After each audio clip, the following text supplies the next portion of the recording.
नमस्कार. माझं नाव विवेक आहे आणि मी 27 वर्षांचा तरुण आहे. माझी शरीरयष्टी अगदी साधी आणि सामान्य आहे आणि मला स्वतःबद्दल फार काही विशेष वाटत नाही. ही कथा आहे माझी आणि माझ्या मित्राच्या आईची. एक असं नातं जे कधीही अपेक्षित नव्हतं.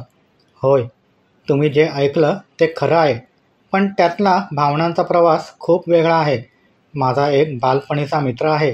त्याचं नाव निशांत. आम्ही दोघं एकाच शाळेत शिकलो, एकाच कॉलेजात गेलो आणि आयुष्याच्या प्रत्येक टप्प्यावर एकमेकांचे सोबती राहिलो. त्यामुळे आमच्या घरात येणं जाणं हा तर नित्याचा भाग होता. बघता बघता आम्ही एकमेकांचे जिवलग मित्र बनलो, जणू एकाच कुटुंबातले भाऊच. निशांतच्या आईचं नाव सुकन्या आहे आणि मी तिला नेहमी सुकन्या काकी म्हणूनच हाक मारतो. लहानपणापासून निशांत आणि मी एकत्र वाढलो, त्यामुळे सुकन्या काकी माझ्याकडे निशांतसारखंच पाहायच्या. त्यांच्या मनात माझ्यासाठी एक खास जागा होती, जणू मी त्यांचा दुसरा मुलगाच होतो. त्यांची माया, त्यांचा आपुलकीचा स्पर्श मला नेहमीच घरच्यासारखा वाटायचा. पण काळाच्या ओघात काही गोष्टी बदलल्या आणि आमचं नातंही एका नव्या वळणावर आलं. माझ्या आणि सुकन्या काकींच्या या जवळीकीला आता 1 ते 1.5 वर्षांचा काळ लोटला आहे. सुरुवातीला हे सगळं अनपेक्षित होतं, पण हळूहळू आम्ही एकमेकांच्या भावनांमध्ये हरवून गेलो. त्यांच्या नजरेत मला एक वेगळीच ऊब मिळाली आणि माझ्या हृदयात त्यांच्यासाठी एक अनामिक ओढ निर्माण झाली. जणू आम्ही दोघं प्रेमाच्या बंधनात अडकलो आणि त्या क्षणात आम्ही वेगळ्याच विश्वात पोचलो. कधीकधी त्यांच्या सहवासात वेळ थांबल्यासारखा वाटायचा, तर कधी समुद्राच्या लाटांवर स्वार झाल्यासारखं भान हरपायचं. त्यांच्या सान्निध्यात मला स्वर्गात असल्याचा भास व्हायचा आणि आमच्या मनांचा तारा एकमेकांशी जुळलेला दिसायचा. हे नातं कदाचित समाजाच्या नजरेत वेगळं वाटेल, पण आमच्यासाठी ते एक अनमोल ठेवा आहे, जिथे फक्त भावनांचा सुंदर संगम आहे. निशांतला याची कल्पना नाही आणि कदाचित हीच आमच्या नात्यातली गुंतागुंत आहे.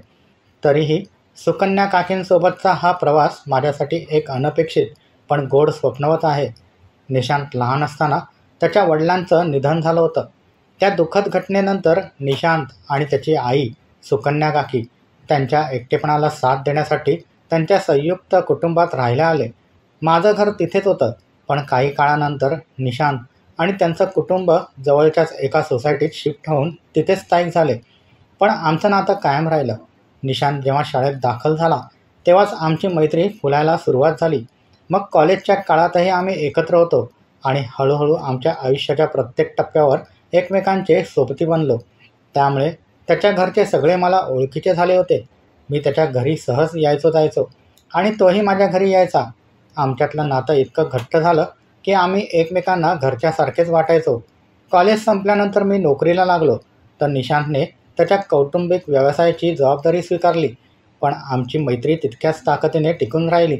दररोज रात्री आम्ही एकत्र बसून ड्रिंक करायचो आणि गप्पा मारत उशिरापर्यंत जागायचो. ही सवय आम्हाला कॉलेजपासूनच लागली होती आणि ती पुढेही कायम राहिली. रात्री उशिरा घरी परतताना मी नेहमी निशांतला त्याच्या घरी सोडायचो आणि मग माझ्या घरी जायचो. असंच काही वर्ष निघून गेले. मग निशांतचे काका आणि काकू दुसरीकडे स्थलांतरित झाले आणि मागे फक्त निशांत आणि सुकन्या काकी दोघंच राहिले. त्या काळात माझी आणि सुकन्या काकींची जवळीक वाढायला सुरुवात झाली. कधीकधी रात्री खूप उशीर व्हायचा, तेव्हा मी निशांतच्या घरीच थांबायचो. त्या रात्रीच्या शांततेत जेव्हा निशांत झोपायचा, तेव्हा सुकन्या काकींसोबतच्या गप्पा मला वेगळ्याच विश्वात घेऊन जायच्या. त्यांच्या नजरेत एक अनामिक ओढ होती आणि माझं हृदय त्यांच्याशी जणू एक अदृश्य धाग्याने बांधलं गेलं. आम्ही प्रेमाच्या बंधनात हळूहळू अडकलो आणि त्या क्षणात समुद्राच्या लाटांवर स्वार झाल्यासारखं वाटायचं. त्यांच्या सहवासात स्वर्गाचा भास व्हायचा आणि आमच्या मनांचा तारा एकमेकांशी जुळून गेल्यासारखा वाटायचा. कधीकधी वाटायचं की वेळ थांबला आहे आणि आम्ही फक्त एकमेकात हरवून गेलो आहोत. सुकन्या काकींसोबतची ही जवळीक माझ्यासाठी एक अनपेक्षित पण गोड अनुभव बनली, जिथे भावनांचा सुंदर संगम होता. मी आणि निशांत नेहमीप्रमाणे बाहेरच्या हॉलमध्ये झोपायचो, तर सुकन्या काकी त्यांच्या खोलीत विश्रांती घ्यायच्या. असंच एकदा रात्री मी आणि निशांत ड्रिंक करून परतलो आणि वेळ खूप उशिराची झाली होती. घरी जाण्याचा विचार मनात येत नव्हता. तेव्हा काकींनी ममतेच्या स्वरात सांगितलं, "इथेच थांब, सकाळी घरी जा." त्यांच्या बोलण्यातली आपुलकी मला नकार देऊ शकली नाही आणि मी तिथेच थांबायचं ठरवलं. रात्र शांततेत निघून गेली आणि दुसऱ्या दिवशी सकाळी माझ्या नेहमीच्या वेळेला मी जागा झालो. निशांत अजूनही गाढ झोपेत होता, तर मी उठून टॉयलेटकडे निघालो. तेवढ्यात माझी नजर काकींच्या खोलीकडे गेली आणि तिथे एक अनपेक्षित दृश्य माझ्या समोर आलं. सुकन्या काकी आरशासमोर उभ्या होत्या. टॉवेल हातात घेऊन स्वतःला नीट पुसत होत्या. त्यांचं लक्ष माझ्याकडे नव्हतं आणि मीही त्या क्षणी थबकून गेलो. त्यांचं सौंदर्य मला एखाद्या स्वप्नासारखं वाटलं. जणू काळजाला स्पर्श करणारी एक सुंदर मूर्तीच समोर उभी होती. त्यांच्या व्यक्तिमत्वात एक वेगळीच आकर्षकता होती, जी नजरेतून हृदयापर्यंत पोहोचत होती. त्यांचा गोरा रंग आणि सौम्य हावभाव मला समुद्राच्या लाटांवर स्वार झाल्यासारखं वाटायला लावत होतं. त्या क्षणी माझं मन त्यांच्या सान्निध्यात हरवून गेलं आणि मला वाटलं की मी कुठेतरी स्वर्गातच पोचलो आहे. त्यांचा टॉवेल हलकेच हातातून सरकत होतं आणि त्या आपलं अंग झाकण्याचा प्रयत्न करत होत्या. पण तेवढ्यात त्यांची नजर माझ्यावर पडली आणि एक झटक्यात त्यांनी टॉवेल नीट ओढून दार बंद करून घेतलं. तो क्षण 2-4 मिनिटांचा होता, पण माझ्या मनावर त्याची छाप कायमची कोरली गेली. त्या सकाळी माझं हृदय वेगाने धडधडत होतं. जणू प्रेमाच्या बंधनात मला कधीच न अनुभवलेली ओढ जाणवत होती. हे सौंदर्य निशांच्या आईचं होतं आणि त्यामुळे माझ्या मनात एक गोड गोंधळ उडाला. त्या क्षणापासून माझं आणि काकीचं नातं एका नव्या भावनेने बांधलं गेलं, जिथे आम्ही एकमेकांच्या जवळ येत गेलो आणि माझं मन त्यांच्यासोबत वेगळ्याच विश्वात हरवून गेलं.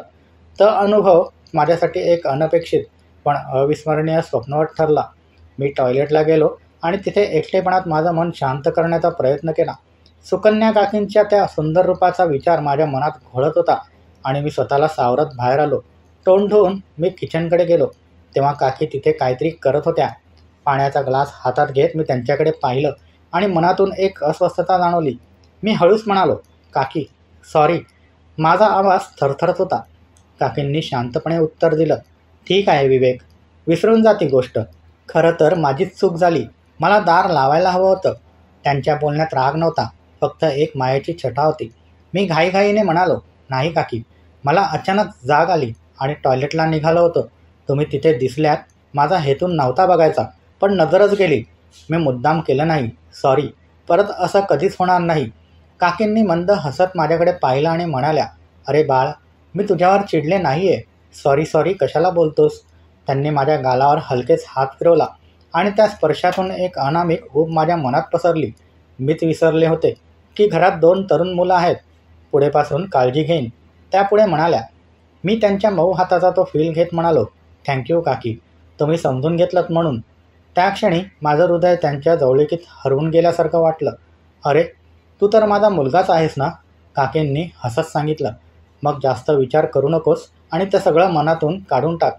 मी मस्करीच्या सुरात म्हणालो, चला काकी, मी घरी निघतो. नाहीतर आई इकडे येईल आणि तुम्हाला म्हणेल, ह्याला इकडेच ठेवा. काकी हसल्या आणि म्हणाल्या, हो चालेल, मला तुला ठेवून घ्यायला काहीच हरकत नाही. त्यांचं ते हसणं मला त्यांच्या अजून जवळ नेत होतं. थांब जरा, चहा तयार आहे, पिऊन मग जा, असं म्हणत त्यांनी मला थांबवलं. त्या क्षणी माझं मन त्यांच्या प्रेमळ स्वभावात अडकून गेलं आणि आमचं नातं एका वेगळ्याच भावनेने बांधलं गेल्यासारखं वाटलं. मी बाहेर जाऊन सोफ्यावर बसलो आणि थोड्याच वेळात सुकन्या काकी चहाचा ट्रे घेऊन आल्या. त्यांनी एक साधी मॅक्सी घातली होती, पण ती त्यांच्या सौंदर्याला एक वेगळीच छटा देत होती. जेव्हा त्या मला चहा द्यायला वाकल्या, तेव्हा त्यांच्या मॅक्सीमधून ती रेषा मला नकळत दिसली. मी त्या क्षणी नजर फिरवून न बघितल्यासारखं केलं आणि चहाचा कप हातात घेऊन शांतपणे प्यायलो. त्या चहाच्या प्रत्येक घोटात त्यांच्या मायेचा स्वाद जाणवत होता. चहा संपून मी घरी निघालो, पण माझं मन काकींच्या त्या प्रेमळ स्वभावात हरवून गेल्यासारखं वाटत होतं. मग काही दिवस सगळं नेहमीसारखं चाललं, पण काकी आता मला जास्तच कामांसाठी घरी बोलवायच्या. आधी त्या बोलवायच्या, पण आता त्या बोलावण्यात एक वेगळीच ओढ जाणवायला लागली होती. रात्री उशिरा निशांत जेव्हा त्यांचा फोन उचलायचा नाही, तेव्हा काकी मला फोन करायच्या, विवेक, घरी लवकर या, तुम्हा दोघांना किती वेळ हवं, असं विचारताना त्यांच्या आवाजात काळजीसोबत एक आपुलकी दडलेली असायची. निशांतही कधीकधी मुद्दाम फोन उचलायचा नाही आणि मला काकींशी बोलायची वेळ यायची. एकदा तर निशांत दुसऱ्या मित्रांसोबत ड्रिंक करायला गेला होता आणि तेव्हा रात्री काकींचा फोन माझ्याकडे आला. हॅलो विवेक, बाळ, कुठे आहेस. काकींचा आवाज मला दाटून आल्यासारखा वाटला. काकी, मी घरी आहे. का, काय झालं, मी काळजीने विचारलं. अरे, हा निशांत कुठे आहे माहीत नाही. मला म्हणाला होता की 11 वाजेपर्यंत येईन, पण आता बघ, रात्रीचे 1:30 वाजले, फोनही उचलत नाही. त्यांचा स्वर चिंतेने भरला होता. थांबा काकी, मी बघतो तो कुठे आहे. मी त्यांना आश्वासन दिलं. हां, आणि शक्य झालं तर त्याला शोधून घेऊन ये प्लीज, काकींनी विनंती केली. त्यांच्या बोलण्यातली ती काळजी माझ्या हृदयाला भिडली आणि मला वाटलं की मी त्यांच्यासाठी काहीतरी करायलाच हवं. हो काकी, मी आधी कॉल करून बघतो आणि तुम्हाला सांगतो, असं म्हणत मी फोन ठेवला. त्या रात्री माझं मन काकींच्या त्या मायेच्या बंधनात अडकून गेलं. जणू आम्ही एकमेकांच्या भावनात हरवून गेलो होतो. मी निशान कुठे आहे ह्याची माहिती काढली आणि त्याला घ्यायला निघालो. तिथे पोचल्यावर मीही 2 पेग घेतले आणि मग निशांतला घरी घेऊन आलो. निशांतने खूपच जास्त ड्रिंक केलं होतं, त्यामुळे तो अर्धवट झोपेतच होता. मी त्याला घरी सोडलं आणि सुकन्या काकींनी मला मनापासून थँक्स म्हणून आभार मानले. त्यांच्या डोळ्यात कृतज्ञता आणि माया दिसत होती. मग मी घरी परतलो आणि थकून झोपी गेलो. काही दिवस सगळं नेहमीसारखं चाललं, पण काकी आता मला सतत काही ना काही कामासाठी बोलवायच्या. मीही त्यांना कधीच नकार द्यायचो नाही, कारण त्यांच्यासोबत वेळ घालवणं मला आवडायला लागलं होतं. निशांत दिवसा त्याच्या बिझनेसमध्ये घराबाहेर असायचा आणि त्यावेळी मी काकींना मदत करायला जायचो. तेव्हा कधीकधी त्यांच्याशी जवळीक वाढायची. आधीही हग वगैरे व्हायचं, पण आता त्यात एक वेगळीच भावना जाणवायला लागली होती. जेव्हापासून ती सकाळची घटना घडली होती, तेव्हापासून काकींच्या प्रत्येक स्पर्शात माझं मन हरवून जायचं. त्यांना मिठी मारताना माझ्या हृदयाची धडधड वाढायची आणि मी त्यांच्यासोबत असताना स्वतःला वेगळ्याच विश्वात हरवलेलं पाहायचो. कधीकधी मी त्यांना माझ्या भावना जाणवू द्यायचो आणि त्यांच्या नजरेतही एक वेगळीच चमक दिसायची. काकी मला दुपारी काही ना काही कारणाने बोलवायच्या आणि मीही प्रत्येक वेळी उत्साहाने जायचो. त्या संधीचा फायदा घेऊन मी त्यांच्याशी जवळीक साधायचो. आमच्यातली संकोचाची भिंत हळूहळू ढासळली आणि आम्ही एकमेकांशी मोकळेपणाने बोलायला लागलो. कधीकधी आमच्या बोलण्यात डबल मिनिंगचे शब्द यायचे आणि त्यातून एक गोड मजा निर्माण व्हायची. काकींचा तो प्रेमळ आणि खट्याळ स्वभाव मला त्यांच्याकडे खेचायचा. आम्ही एकमेकांसोबत फ्लर्ट करायचो आणि त्या क्षणात मला खूप वेगळंच वाटायचं.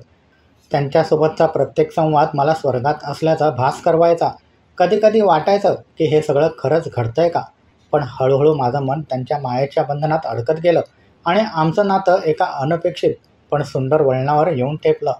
एक दिवस मी ठरवलं की आता थेट पाऊल उचलायचं. दुपारी मी निशांतच्या घरी पोचलो. सुकन्या काकींनी मला पाहताच त्यांच्या चेहऱ्यावर आनंदाची आणि थोडीशी गोंधळाची छटा उमटली. त्यांच्या नजरेत एक वेगळीच चमक होती. जणू माझं येणं त्यांना सुखावं वाटत होतं. काय रे, आज न बोलावता आलास? नाहीतर मला तुला कॉल करावा लागायचा, काकींनी खटाळपणे विचारलं. नाही काकी, मी फ्री होतो म्हणून विचार केला की माझ्या आवडत्या काकींना भेटावं आणि थोडं मदत करावी. मी हसत उत्तर दिलं. अच्छा, असं आहे का? पण माझं तर काही काम नाही आहे आता, त्या म्हणाल्या आणि त्यांच्या स्वरात एक गोड संकोच जाणवला. काही नाही तर मी निघतो, थांबून काय करू? मी जायचा बहाणा केला. ए बस ना, मी आहे ना इथे. काम नसलं तरी काय झालं, थोडा वेळ बस, मलाही टाईमपास होईल. काकींनी मला थांबवलं.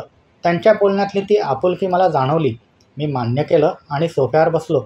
काकी टी व्ही बघत होत्या आणि मी मुद्दाम त्यांच्या जवळ जाऊन बसलो. माझं मन त्यांच्याशी जवळीक साधण्यासाठी आतुर झालं होतं. चहा पिणार का? काकींनी विचारलं. हो चालेल, तुमच्या हातचा चहा कसा मिस करू, मी फ्लर्टी स्वरात म्हणालो आणि माझं हृदय त्यांच्यासोबत हरवून गेल्यासारखं वाटलं. अच्छा थांब. त्या लाजत आत गेल्या आणि मी त्यांच्या मागे किचनमध्ये गेलो. काही मदत करू का, मी विचारलं. नको, मी करते म्हणत त्या चहा बनवू लागल्या. बोल, गर्लफ्रेंड कशी आहे तुझी, त्यांनी मला छेडलं. गर्लफ्रेंड नाही आहे कोणी, मी थोडा उदास होत म्हणालो. खोटं नको बोलू, कॉलेजात होती ना ती, काकींनी आठवण काढली. ती कधीच सोडून गेली, तिचं लग्नही झालं, मी सॅड फेस करत सांगितलं. जाऊ दे, तुला तिच्यापेक्षा चांगली भेटेल, नाही भेटली तर मी शोधेन, असं म्हणत त्यांनी माझ्या गालावर हात फिरवला. त्या स्पर्शातून मला स्वर्गाचा भास झाला. हो, तुम्हीच शोधा, तुम्हीही चालाल, मी मस्करीत म्हणालो. मग कशी हवी तुला मुलगी, त्या हसत म्हणाल्या. तुम्हाला आवडेल अशी तुमची सून, मी हसत उत्तर दिलं. ठीक आहे, तुला कोणी भेटलं नाही तर मी नक्की शोधेन, काकींनी प्रेमळपणे आश्वासन दिलं आणि त्या क्षणी माझं मन त्यांच्या मायेच्या बंधनात अडकून गेलं. मग आम्ही बाहेर येऊन सोफ्यावर बसलो आणि चहाचा कप हातात घेत गप्पा मारत प्यायला लागलो. चहा संपल्यावर मी दोन्ही कप धुवायला ठेवून परत आलो आणि यावेळी मी मुद्दाम काकींच्या थोडं जवळ बसलो. सुकन्या काकींनीही माझ्याकडे सरकत मला हलकेच चिकटून बसायचं ठरवलं. आमचं नेहमीचं बोलणं सुरू होतं, पण त्या क्षणी काकींचा हात माझ्या मांडीवर आला आणि माझं मन त्यांच्या स्पर्शात हरवून गेलं. मी मागे टेकून बसलो आणि एक हात काकींच्या खांद्यावर ठेवला, जणू त्यांना माझ्याजवळ आणण्याचा प्रयत्न करत होतो. माझा हात खांद्यावर पडताच काकी ॲडजस्ट झाल्या आणि त्यांनी त्यांचं डोकं माझ्या खांद्यावर टेकवलं. अजून जवळ येत मला चिकटून बसल्या. त्या क्षणी आम्ही एकमेकांच्या सहवासात हरवून गेल्यासारखं वाटलं, जणू वेळ थांबला होता. मी हळूहळू माझा हात त्यांच्या खांद्यावरून खाली सरकवला आणि त्यांचा एक हात माझ्या मांडीवरून हलकेच पुढे सरकत होता. त्यांच्या स्पर्शाने माझं हृदय धडधडायला लागलं आणि मला समुद्राच्या लाटांवर स्वार झाल्यासारखं वाटू लागलं. काकींचं लक्ष टी व्हीवर होतं, पण माझी नजर त्यांच्यावरच स्थिरावली होती. मी हलक्या हाताने त्यांच्या जवळीकीचा अनुभव घेत होतो आणि त्या क्षणात मला स्वर्गात असल्याचा भास होत होता. आमचं नातं एका वेगळ्याच भावनेने बांधलं गेल्यासारखं वाटत होतं. पण तेवढ्यात दाराची बेल वाजली आणि आम्हाला अचानक लांब व्हावं लागलं. काकी उठून दाराकडे गेल्या, तर मी घाईघाईने स्वतःला सावरलं आणि मांडीवर उशी घेऊन बसलो, माझी अस्वस्थता लपवायचा प्रयत्न करत. काकींनी दार उघडलं आणि निशांत परत आला. त्याला पाहून माझं मन थोडं गडबडलं, पण मी शांत राहिलो. काकींनी त्याच्याशी बोलायला सुरुवात केली आणि मी तिथे बसून त्या क्षणांचा विचार करत राहिलो. त्या काही मिनिटात आम्ही एकमेकांच्या जवळीकीत हरवून गेलो होतो आणि माझं मन त्यांच्या बंधनात अडकून गेल्यासारखं वाटत होतं. निशांतच्या येण्याने तो क्षण खंडित झाला, पण माझ्या मनात काकींसोबतचा तो अनुभव कायमचा कोरला गेला. निशांत आत आल्यावर मला पाहून म्हणाला, "अरे, तू इथे आहेस? मी तुला कॉल करणारच होतो. आज लवकर कसा आलास?" मी उत्सुकतेने त्याला विचारलं. "लवकर नाही रे, बाहेर जायचं आहे म्हणून आलो. तुला कॉल करणार होतो, पण तू इथेच आहेस तर फ्रेश होऊन इथूनच निघू," निशांत म्हणाला. "मी घरी जाऊन चेंज करून येऊ का?" मी सुचवलं.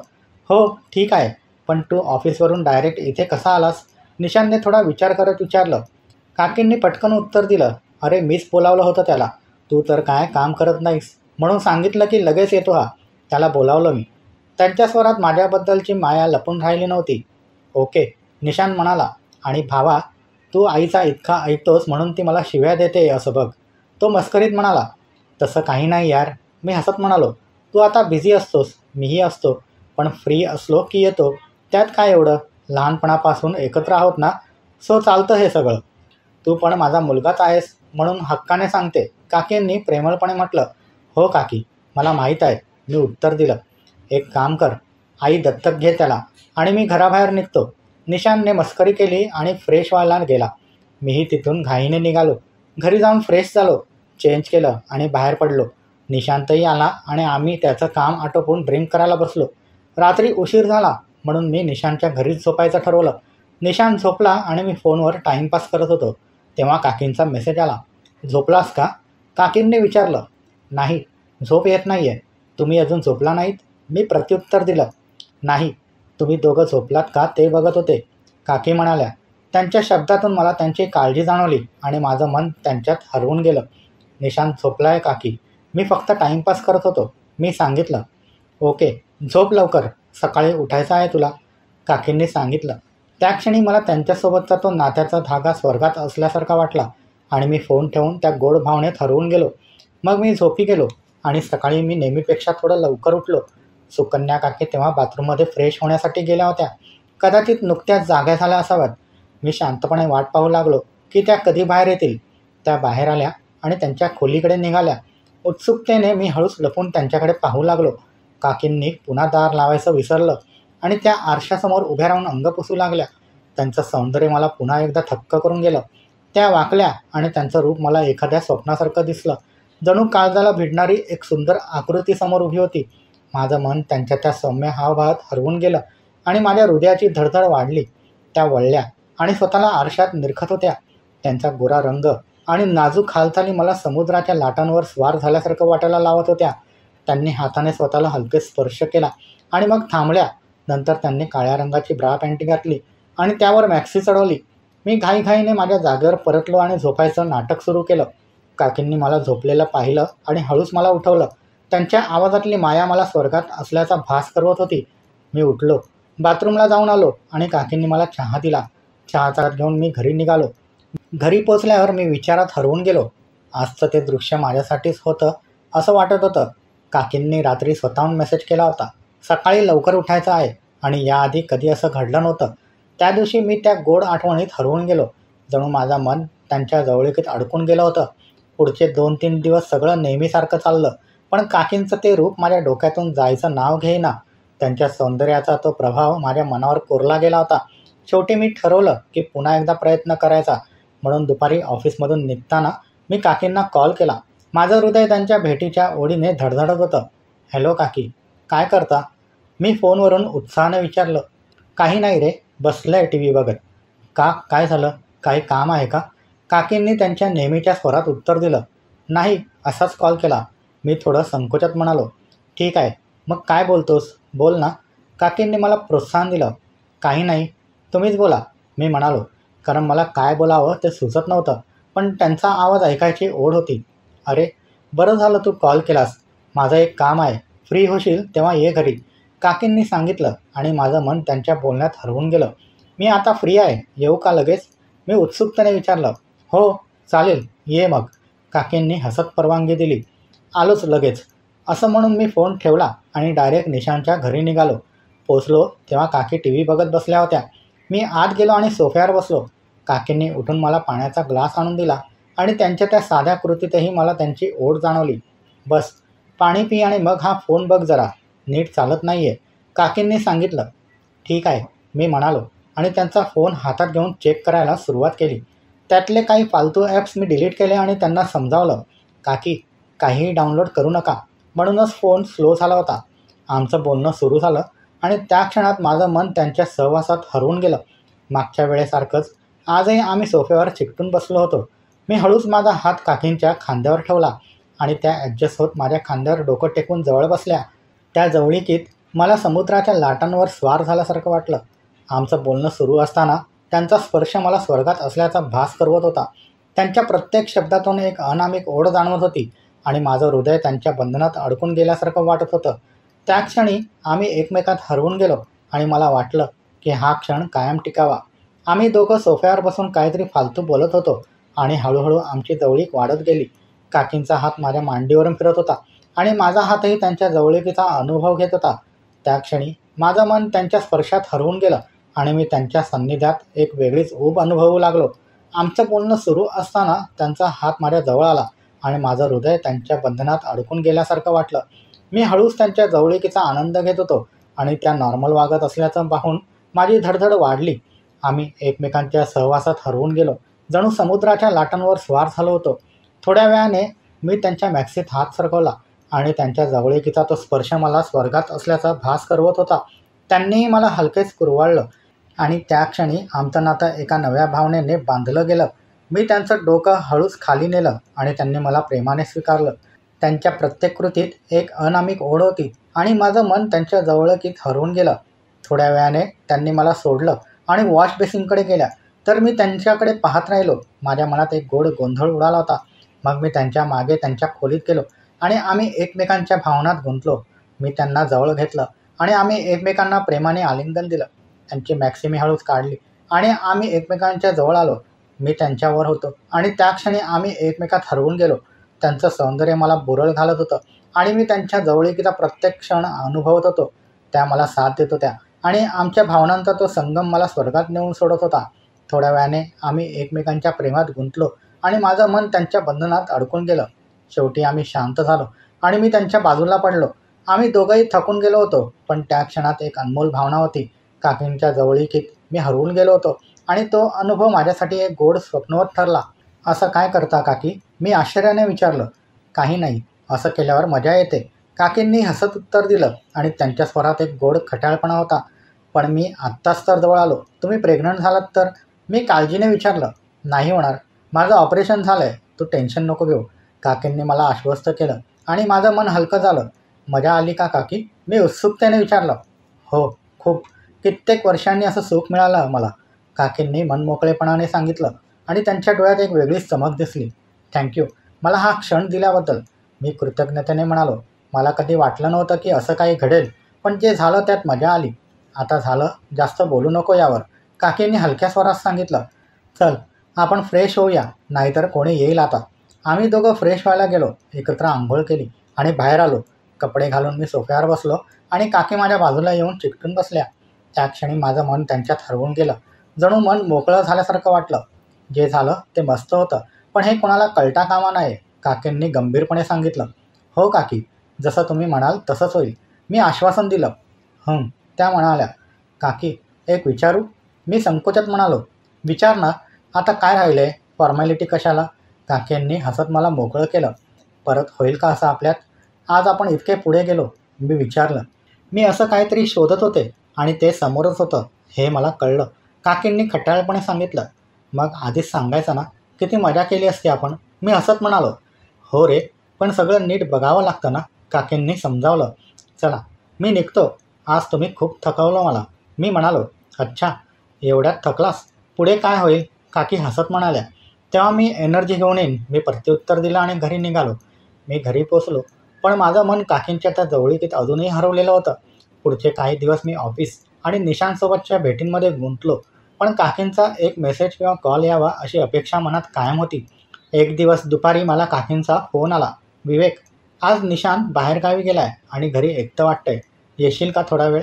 त्यांच्या आवाजातली ती ओढ मला पुन्हा त्यांच्याकडे खेचून घेऊन गेली. मी लगेच तयार झालो आणि निशांतच्या घरी पोचलो. काकींनी दार उघडलं आणि त्यांच्या चेहऱ्यावरचं ते हसू मला स्वर्गात असल्याचा भास करवत होतं. आम्ही आत बसलो आणि नेहमीसारखं बोलणं सुरू झालं. पण यावेळी काकी माझ्या अगदी जवळ आल्या आणि त्यांनी माझा हात हातात घेतला. विवेक, तू मला खूप आवडतोस, त्या हळूच म्हणाल्या. माझं हृदय त्यांच्या त्या शब्दात हरवून गेलं आणि मी त्यांना जवळ घेतलं. त्या क्षणी आम्ही एकमेकांच्या भावनात गुंतलो, जणू समुद्राच्या लाटांवर स्वार झालो होतो. आमचं नातं आता शब्दांच्या पलीकडे गेलं होतं, एक अनामिक बंधन जे आम्हाला एकत्र बांधत होतं. पण काही दिवसांनी निशांतला माझ्या आणि काकींच्या वाढत्या जवळीकीची कुणकुण लागली. एकदा तो अचानक घरी आला आणि आम्हाला एकत्र पाहून त्याच्या मनात शंका निर्माण झाली. विवेक, तू माझा मित्र आहेस, पण हे काय चाललंय, त्याने थेट विचारलं. माझं मन गडबडलं आणि काकींनीही गप्प राहणं पसंत केलं. निशांतच्या डोळ्यात दुखावले पण दिसत होतं आणि मला माझी चूक उमगली. मी काकींना शेवटचं भेटलो आणि म्हणालो, काकी, हे नातं सुंदर होतं, पण निशांतचं दुखणं मला सहन होत नाही. काकींनी डोळे पुसत मान्य केलं. हो, आपण थांबायला हवं. त्यानंतर मी निशांतच्या घरी जाणं टाळलं. काकींसोबतचे ते क्षण माझ्या मनात एक गोड आठवण म्हणून राहिले. पण मी ठरवलं की आता पुढे जायचं. निशांतशी मैत्री पुन्हा भारली आणि काकींसोबतचं ते स्वप्नवत नातं एका सुंदर स्मृतीत बंद झालं. आयुष्य पुढे सरकलं आणि मी माझ्या नव्या मार्गावर चालत राहिलो. अशाच हृदयस्पर्शी मराठी कथा ऐकण्यासाठी आमच्या चॅनलला सबस्क्राईब करा. व्हिडिओला लाईक आणि शेअर करा. कमेंट करून नक्की सांगा की ही कथा तुम्हाला कशी वाटली. अजून खूप साऱ्या अशाच मराठी गोष्टी तुम्हाला ऐकायला मिळतील. फक्त तुमची साथ हवी. धन्यवाद.